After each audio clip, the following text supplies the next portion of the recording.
अस्सलाम वालेकुम, नमस्ते, सत श्री अकाल जनाब। कुछ ही दिन रह गए हैं, सिर्फ 3 या 4 दिन। अगर रोहित ने पहला टेस्ट खेलना है तो जनाब पहुंचना होगा 3-4 दिन में फ़्लाइट पकड़नी होगी ऑस्ट्रेलिया के लिए। अगर देर से पहुंचे तो पहला टेस्ट खेलना बहुत मुश्किल हो जाएगा। ये कहना है रवि शास्त्री का, जो समझते हैं कि रोहित की टेस्ट टीम में बड़ी अहमियत है। अगर रोहित आ जाते हैं, अगर रोहित टीम को ज्वाइन करते हैं तो यकीनन विराट की कमी जो है टीम को इतनी खलेगी नहीं। केएल राहुल की मौजूदगी वो कहते हैं ब्लेसिंग है। ये बंदा जो है इंडियन टीम के लिए एक ब्लेसिंग है, एक यूटिलिटी खिलाड़ी है जिसे हर नंबर पे आजमाया जा सकता है। टेस्ट में ओपन भी कर सकता है, मिडिल ऑर्डर में भी जान डाल सकता है, लोअर ऑर्डर में भी खिलाया जाए तो ये काम आ सकता है। तो केएल राहुल से बड़े खुश हैं और रोहित का इंतज़ार कर रहे हैं। वो कहते हैं कि रोहित को टेस्ट प्लान में शामिल है वो उनके, और अगर वो पहुंचते हैं पहले टेस्ट में तो ये बहुत अच्छा होगा। रोहित पहला टेस्ट खेलें, दूसरे टेस्ट में यकीनन विराट कोहली की कमी महसूस होगी इंडियन टीम को, लेकिन वो कहते हैं कि विराट ने बिल्कुल सही डिसीजन लिया है। फैमिली हर चीज़ से ज़्यादा इम्पॉर्टेंट होती है। एक खिलाड़ी के लिए एक इंसान होना ज़्यादा ज़रूरी है, और एक इंसान की हैसियत से वो ये समझते हैं कि विराट कोहली ने बिल्कुल सही फ़ैसला किया है और विराट कोहली को अपनी फैमिली को वक्त भी देना चाहिए। और क्योंकि इंडिया का शेड्यूल बहुत ज़्यादा टफ़ है और इस टफ़ शेड्यूल में बहुत कम टाइम मिलता है इंडियन खिलाड़ियों को, और 2023 तक इंडिया का बहुत सख्त शेड्यूल है, तो रोटेशन प्लान पे वो गौर कर रहे हैं, ना सिर्फ बॉलर्स के लिए बल्कि बैट्समैनों के लिए भी। और इसके साथ साथ जनाब रोहित शर्मा जो हैं वो कहते हैं कि केएल राहुल उनसे अच्छे ओपनर हैं। अगर इंडियन मैनेजमेंट चाहेगी तो वो लोअर ऑर्डर में खेलने के लिए तैयार हैं, और वो माजी में भी मिडिल ऑर्डर और लोअर ऑर्डर में खेल चुके हैं, और नंबर 4, 5 और 6 जो भी उनको मैनेजमेंट कहेगी वो उस नंबर पे खेलने के लिए बिल्कुल सलाहियत भी रखते हैं और तैयार भी हैं। उनसे अगर कोई पूछे जाए कि बेहतरीन ओपनर कौन है, अगर वो अपने और केएल राहुल में मवाजना करेंगे तो उनकी नज़र में, रोहित शर्मा की नज़र में केएल राहुल रोहित शर्मा से ज़्यादा अच्छा ओपनर है। और वो समझते हैं कि केएल राहुल की लिमिटेड ओवर में ओपनिंग से भारत को फ़ायदा हो सकता है और भारत को पावर प्ले में वो बहुत अच्छा स्टार्ट दे सकते हैं। शिखर धवन की मौजूदगी से इंडिया टीम भरपूर फ़ायदा उठाएगी, और यकीनन लिमिटेड ओवर में जब वो नहीं होंगे तो उन्हें लगता है कि केएल राहुल ये खला बहुत अच्छी तरीके से पुर कर सकते हैं। और ओपनिंग स्लॉट में शिखर धवन और केएल राहुल से बेहतरीन लिमिटेड ओवर की कोई ओपनिंग जोड़ी नहीं हो सकती भारत के लिए। अगर मयंक अग्रवाल को भी इस्तेमाल करना चाहें तो बिल्कुल कर सकते हैं। भारतीय टीम के पास ऑप्शन बहुत सारे हैं, भारत के पास एक से एक अच्छा खिलाड़ी है। टेस्ट में वो पार्थिव शाह के साथ भी अपनी जोड़ी देख रहे हैं, और अगर टेस्ट में पार्थिव शाह के साथ उनकी जोड़ी बनती है तो वो उसके लिए पूरी तरीके से तैयार हैं। केएल राहुल की जो है ट्रिपल सेंचुरी की बड़ी चर्चा हो गई है, और लोग कह रहे हैं कि केएल राहुल ट्रिपल सेंचुरी बना सकते हैं या नहीं बना सकते।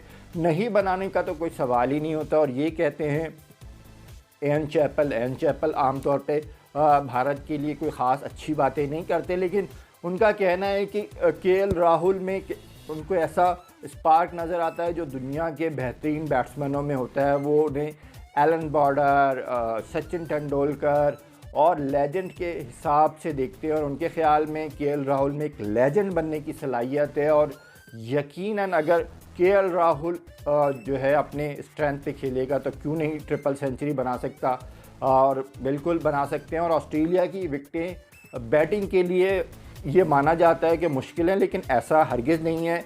अगर बैट्समैन बाउंस पे अच्छा खेलने की सलाहियत रखता है, और जो केएल राहुल के स्टैंस में है, जो उसकी आई साइड है, जो उसका विज़न है, जो उसका विजनरी स्टाइल है, उसको देखते हुए उनको लगता है कि केएल राहुल में एडॉप्ट होने की सलाहियत बहुत है। एक नेचुरल टैलेंट होता है और एक एडॉप्टेबिलिटी है। तो नेचुरल टैलेंट भी केएल राहुल में कूट कूट के भरा हुआ है, और एडॉप्टेबिलिटी भी बहुत ज़्यादा है। तो बहुत जल्दी हालात के मुताबिक खुद को ढाल लेता है, और ये खसूसियात जिन क्रिकेटर्स में होती है उनमें इस वक्त विराट कोहली नंबर 1 है, बाबर आजम हैं, रोहित शर्मा हैं, इसके साथ साथ स्टीवन स्मिथ हैं और केन विलियमसन हैं, उसके बाद केएल राहुल हैं, जिनमें एडॉप्टेबिलिटी बहुत ज़्यादा है और फिर इम्प्रोवाइज़ करते रहते हैं ख़ुद को। तो ये वजह है कि एन चैपल कह रहे हैं, और वो उनका ये भी कहना था कि जनाब अगर विराट कोहली नहीं होंगे तो ये यकीनन एक गोल्डन चांस है ऑस्ट्रेलिया के लिए कि वो इस मौके से भरपूर फ़ायदा उठाए और बुरी तरीके से 4-0 से टेस्ट में भारत को शिकस्त दे के अपने पॉइंट्स मज़ीद मुस्तहकम करे।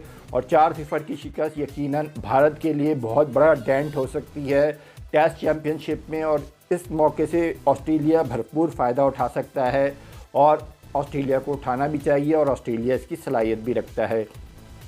पाकिस्तान के लिए बुरी खबर ये आ गई है कि फ़खर जमान बुखार में मुब्तला हो गए हैं। उनका कोविड टेस्ट नेगेटिव आया था, तमाम खिलाड़ियों के कोविड टेस्ट नेगेटिव आए थे, लेकिन उसके बाद अचानक बुखार हो गया। और क्योंकि लाहौर इस्लामाबाद में बहुत ज़्यादा ठंड पड़ रही है, और ठंड तो खैर पाकिस्तान के मुख्तलिफ़ शहरों में पड़ रही है, लेकिन लाहौर और इस्लामाबाद की ठंड बहुत ज़्यादा ख़तरनाक होती है और आम तौर पे हमारे यहाँ आती हुई सर्दी को इतना सीरियस नहीं लिया जाता, और आम तौर पे इस तरह के बुखार फ्लू एक नॉर्मल सी बात है। और डॉक्टर का कहना है कि उनका दोबारा टेस्ट लिया जाएगा, लेकिन कोई रिस्क नहीं लिया जा रहा, और इसकी वजह से फ़खर जमान को न्यूजीलैंड के दौरे पे नहीं भेजा जा रहा। और न्यूजीलैंड की हुकूमत ने पाकिस्तान के लिए थोड़ी सी रिलैक्सेशन दे दी है। पाकिस्तान को वेस्ट इंडीज़ की तरह सख्त जो है क्वारंटाइन में नहीं रहना पड़ेगा। गो हफीज़ कह रहे हैं कितना लंबा आइसोलेशन क्वारंटाइन, पहले पाकिस्तान में रहे फिर जाके जनाब न्यूजीलैंड में रहते हैं, तो काफ़ी जो है मेंटल स्ट्रेस खिलाड़ी को बर्दाश्त करना पड़ रहा है। और सिर्फ पाकिस्तान के खिलाड़ी नहीं हैं, वेस्ट इंडीज़, इंग्लैंड और साउथ अफ्रीका और इंडिया के खिलाड़ी भी इस आइसोलेशन से बहुत परेशान हैं। और वो कहते हैं कि जनाब सब बातें करते हैं, बड़ी बातें कर रहे हैं, हफीज़ भी कह रहे हैं कि विराट कोहली पे बड़ी तनकीद हो रही है, लेकिन सवाल ये है कि विराट कोहली अपनी फैमिली को अहमियत दे रहा है तो उस पर तनकीद की क्या बात है। अगर वो अपनी बच्चे की पैदाइश के लिए इंडिया वापस आ रहा है तो ये एक बहुत अच्छा डिसीजन है। Being a father, being a human being, वो सपोर्ट करते हैं विराट कोहली को, और फैमिली को अहमियत देना एक अच्छे इंसान की, एक अच्छे फादर की, एक अच्छे क्रिकेटर की पहचान होती है। और अगर वो ऐसा कर रहे हैं तो वो और बड़े क्रिकेटर बन गए उनकी नज़र में, और वो उनका मज़ीद एहतराम करते हैं विराट कोहली का, क्योंकि विराट कोहली का डिसीजन उनकी नज़र में एक बहुत अच्छा डिसीजन है। एज ए कैप्टन वो चाहते तो ऑस्ट्रेलिया में खेल सकते थे, और ऑस्ट्रेलिया की विकटें यकीनन विराट कोहली जैसे खिलाड़ी की बैटिंग को सपोर्ट करती हैं, और वो बहुत अच्छी बैटिंग करने की सलाहियत रखते हैं टेस्ट में। और यकीनन किसी भी बैट्समैन के लिए बहुत आसान होता है कि एक ऐसे विकेट पे बैटिंग करे जहाँ पे उसको उसका स्टाइल बहुत सूट करता है। लेकिन विराट कोहली ने इन तमाम बातों के बावजूद अपनी फैमिली को अहमियत दी है, तो उनकी नज़र में, हफीज़ की नज़र में, और यही बात बाबर आज़म भी कहते हैं कि बाबर आज़म की नज़र में भी विराट कोहली की इज्जत बहुत बढ़ गई है। और वो समझते हैं कि बैट्समैन तो वो बहुत बड़े हैं, लेकिन इंसान भी बहुत बड़े हैं विराट कोहली। और ये बहुत अच्छी बात है कि विराट कोहली वापस आएंगे और अपनी वाइफ के पास रहेंगे, और ऐसी सिचुएशन में यकीनन जो है बच्चे की पैदाइश के वक्त हस्बैंड का होना, शौहर का होना यकीनन माँ के लिए और बच्चे के लिए एक एक्स्ट्रा इंस्पिरेशन होती है, और एक अच्छा होता है, और फील आती है कि वो आपका ख्याल रखता है। और ये यकीनन एक अच्छी बात है, एक अच्छा साइन है, और इसकी हिमायत करनी चाहिए। मुखालफत का तो कोई सवाल ही नहीं होता।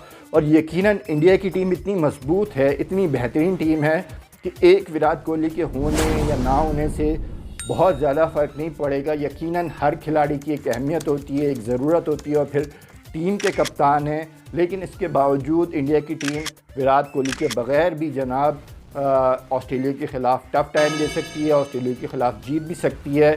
और यकीनन विराट कोहली पे तनकीद नहीं करनी चाहिए, बल्कि उनकी हिमायत करनी चाहिए।